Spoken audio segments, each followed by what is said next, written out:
Hi, welcome back. My name's Eric. My name's Mark. And together we are Two Neanderthals. You don't believe us? Ask our wives. That's right, they'll be sure to tell you. Today we're coming to you from Carrollton, Georgia, with a topic that we hope is a little bit topical. And it has to do with why we seem as a society drawn to the arcane, the occult, hermetics studies, different kinds of those kinds of things. Especially these days, we both noticed, I think, that there's seemingly, in the midst of postmodernity, if you want to describe our world state that way, an increasing interest in things like neo-paganism, Wiccan things, Druidry, alchemy. Alchemy, the talk of alchemy, I think, has entered into popular discourse. John Dee, who was sort of the court magician for Elizabeth I, and his work on Enochian magic.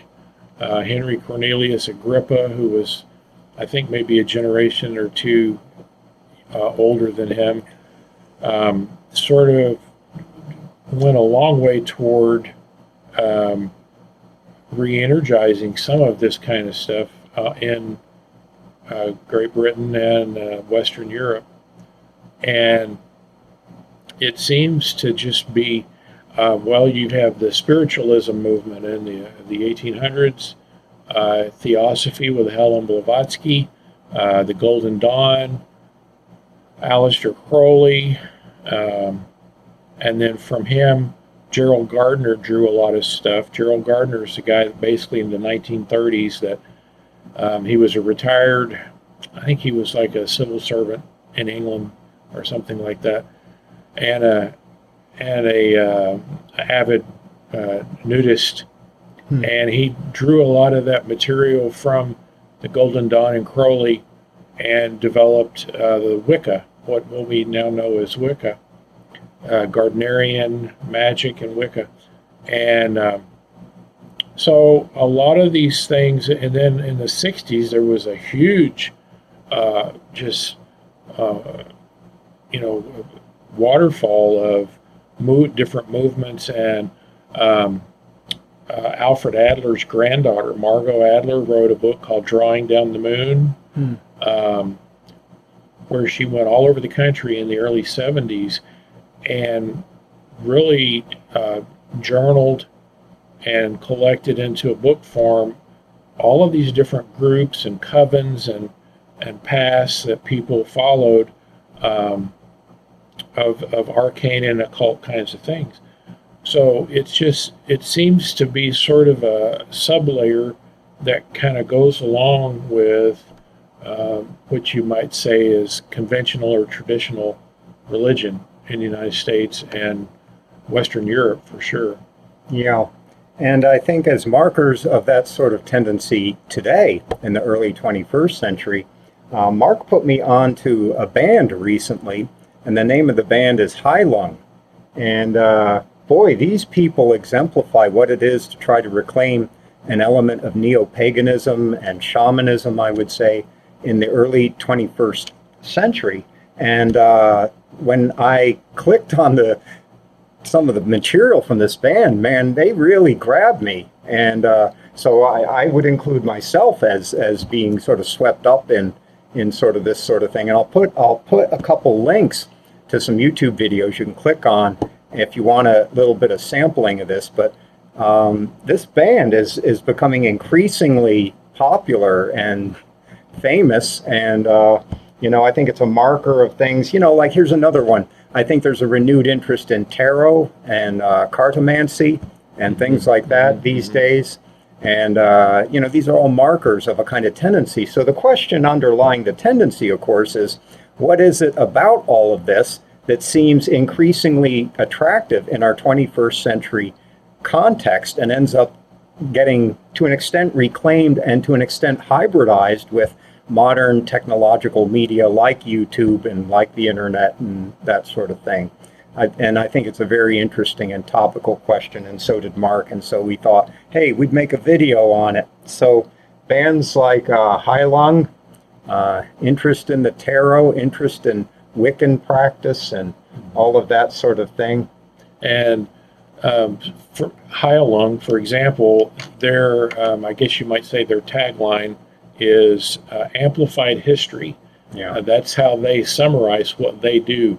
But it has also renewed interest on the academic side.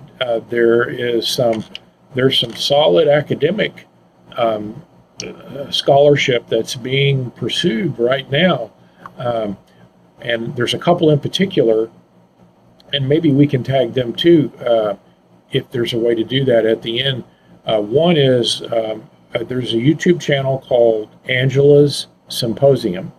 Angela Puca is PhD in university lecturer in England, and her background is religious studies, but with some very specific interest in the arcane occult kind of threads that we have pulled out and looking at them academically. And then another one is Justin Sledge, who I told him, it's his real name, but he sounds like a WWE wrestler, that's Yeah. not. But Justin Sledge, his YouTube channel is Esoterica. His nickname could possibly be Justice. Justin Justice Sledge. There you go.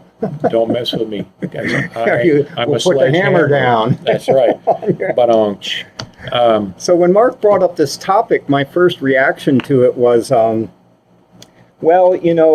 think that we live a large fraction of our lives in postmodernity in the 21st century within a space defined by two axes, a two-dimensional space. And one of those axes runs between productivity, that is to say working a job, so we spend a large fraction of our lives working jobs and trying to get money, and then sort of the counterpart to that is consumption. So production and consumption would be one of these two axes, and the other axis would be have to do with entertainment. So when we're not working and we're not buying things, we're trying to see if we can be entertained somehow, and binge watching things on Netflix would be a sort of marker on that.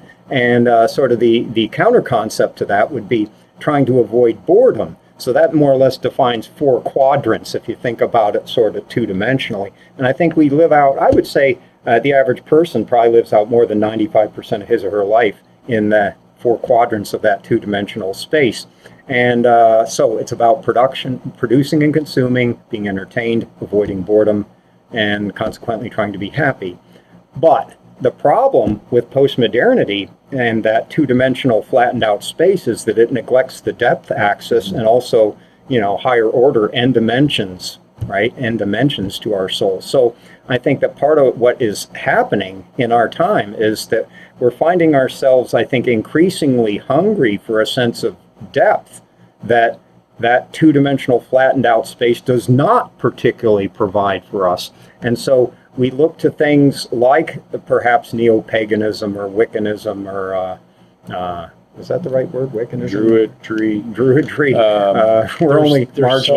There's so many different paths, and that we do look to those things, but also, and this kind of gets into the project that I'm working on now, is I'm interested to see how this translates into what I call the sacred. Yeah. Which is that transcendent thing that we can, for most everyday activity, we can put ourselves in one of those four quadrants that you mentioned. One of those, the spectrum of the horizontal axis and the vertical axis for entertainment, for boredom, but there is, I believe, there is something more to us as humans, and so the intention of people involving themselves in a lot of these activities is to activate or to plug in a way that is a sacred practice for them. So not in a, I don't mean it in a religious way, but I think an example of the prevalence of this can be found in one of the big polling operations is the Pew polls, and about 4 or 5 years ago, their poll showed for the first time since they've been doing this that more people identified as spiritual and not religious. And so I take that for myself for religion to mean the conventional or traditional religious paths of Catholicism, Islam, Judaism, Christianity, and so forth. So if that's not reaching and resonating with people in such a way that they are looking then for how else can I develop some kind of a sacredness to my life, a depth that will reach something that's not being reached right now for myself.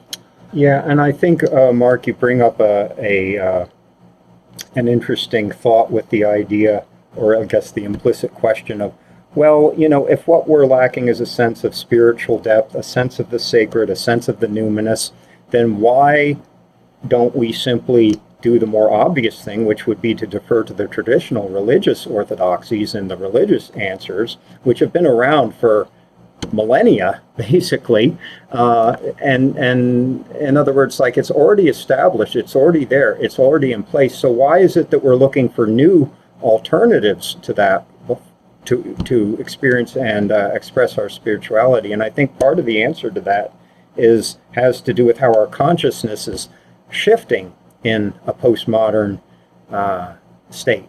And part of how it's shifting has to do with how we're moving away, this is my homebrewed theory, away from construing our experience in primarily narrative terms. In other words, thinking about our lives as an ongoing story with a beginning and a middle and an end, and beginning to sort of experience life more in terms of what I call iconographic consciousness as opposed to literary consciousness. So a lot of our lives, I think, these days are more like moving icons around on a computer screen, or sort of taking in or generating memes or sound bites and that sort of thing. And I think that way of relating to life in the world is beginning to displace the more narrative sense we have for what our lives are about. And along with it, any sense of spirituality that is more narratively or literarily structured tends to go by the wayside. It's not as engaging, it's not as appealing. And things that are much more sort of oriented toward iconographic consciousness, like a Heilung song that's 3 minutes and 30 seconds long, probably is more appealing to our 21st century consciousness than reading 2,000 pages of the Bible. I don't know about your copy of the Bible. Yeah. Mine is over 2,000 pages long. And that, so there are a few elements to that. One is on the online, the world of the internet, especially social media, tends to have a way of isolating and a way of disenfranchising people from what we knew as kids as, face-to-face interaction. That was our social media, was all the kids in the neighborhood on bikes interfacing. Mm-hmm. That was our interface. That was our social media. Mm-hmm. So that human touch, that direct contact is gone. But the online world also is having the effect, if you can look at it this way, and if you can take it up this way, of helping people that otherwise would not, to find their tribe, their people.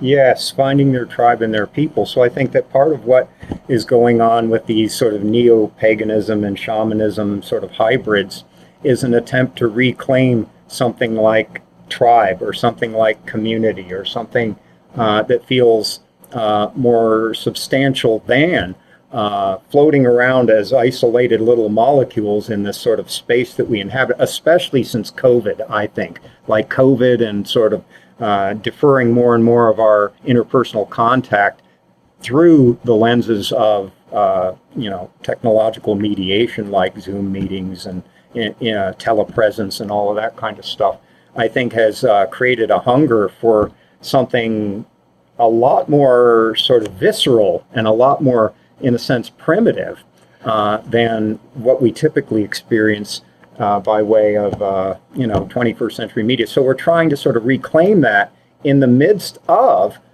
having these technological artifacts and all of that kind of stuff. And it's an interesting synthesis, I think, our world is seeking out in that regard. And it's so the tendency now is, especially after the Enlightenment, of course, is if it can't be nailed down and put in a box rationally, it's marginalized, or it's a one-off, or it's discounted in some way as being less than or even worthless. Really, just a worthless use of our time, or suspect at the very least. Yeah, at the very least.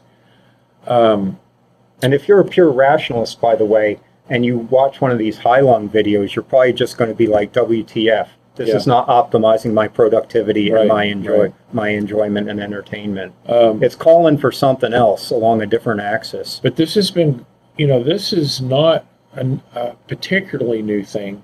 Specifically, for example, over 100 years ago, William James gave a set of lectures in Scotland, and he compiled those into book form. And it's a very popular book that a lot of you will recognize the name of the book, The Varieties of Religious Experience. Of course, he was giving these lectures to a group of academicians, scholars, all of a theological background, mostly. So there is, as you can imagine, there's some tendency or some predisposition with the material to be more in a line of conventional, traditional. Although he does point out a wide variety, as the title of the book suggests, of experiences worldwide. But what I'm trying to get at with my project on the sacred is more of this ineffable, numinous kind of something that can't be described. So maybe I'm setting myself up for an impossible project, but it's something that can't easily be described, yet it's something that so many people seem to be drawn toward. Well, the point is not to describe something. The point is to experience something. Like I was just earlier today looking at one of these Heilung videos, and someone left a comment and it said, well, you don't listen to Heilung with your ears, you listen to Heilung with your heart. Yeah. In other words, the point is to experience something. And I think that, this is another reason why we tend not to defer so easily to traditional religion for spiritual experience. And it has to do with, I think, the ever-emerging reality that people have become, I think, very suspicious of traditional religious answers, partly because we've tuned into how much of it is really about controlling people, whereas what we're looking for is an experience of liberation. We're not looking, when we look to the spiritual realm, we're not eager to be controlled by something. We're eager to experience freedom, I would say. Well, and so then that brings up a point for, again, going back to my project, what I've tried to do I'm not trying to give a definition as much as to describe. And so borrowing some of William James' analogy from his Varieties of Religious Experience, the sacred has, to me, in common some elements. One, it is the experience that you have that sets it apart and makes it what I call the sacred. Is there's a transcendence to it, there is a transformative element to it, there's a transitional, maybe from like the everyday routine, almost automaton kind of moving that we do in everyday life. Like you feel alive. You feel genuinely to alive. Aliveness. Yeah. And also, borrowing again from him, the terms, there's a solemnity to it. There's a solemnness to it, a seriousness to it, but there's a levity also, a joyousness that can't be manufactured. It just a spontaneous happening, and those things and probably some more taken together is what I think makes it sacred, and is what I think draws people toward participation and involvement in some of these kinds of things. And I think it's a disservice to to discount and just call it all New Age movement or something like that, or whatever other kind of tag you want to hang on to it, because it's meaningful, and it is truly transformative to so many people everywhere. Yeah, I agree. I agree that, belittling it is to belittle the longings of the human heart at some level. And it's also, and I said the everyday kinds of thing, moving from the everyday to the, but there is also a mundaneness that can be the sacred too. There's in Japan, there's they have a lot of ceremonial kinds of workings in Japan. One is the tea service, the ritual tea service. And there's a thing off of that, and I may mispronounce it, but it's something like wabi-sabi. And what that is if a dish is broken, it's put back together meticulously with maybe a gold paint or some such, almost a ceremony. And so that the doing of that in a broken vessel that you would maybe even discard otherwise is taken up as a way of ceremony and ritual that gives that transformative, transcendent kind of experience to whoever is involved in that. So there's a sacredness in the mundane, a specialness to the everyday and the routine. See the world in a grain of sand. If you take it up in such a way. Mm-hmm. So a dish is a dish is a dish. But it's how you approach it, how you interact with it. Yeah. And it's how people interact with these movements, these paths, these ways of study, this music, the rituals of Heilung and these other groups that have literally hundreds of thousands of fans worldwide. Some of them have millions of fans worldwide. So that's not for nothing. Yes. There's something behind that. Yeah, I think there is. That propels us and it's do that. Burgeoning, I think, over time, too. And I think that the online world has helped to perpetuate that. So, yeah, I think so, and accelerate it. So we'll leave you with this. I see we're over the 20-minute mark for sure. And so we'll leave you with maybe the following thought, which is perhaps slightly irreverent. And the question perhaps would be, how long do we have to dwell in a relatively shallow two-dimensional life space where we fixate on the next set of selfies the Kardashians are producing of their own asses?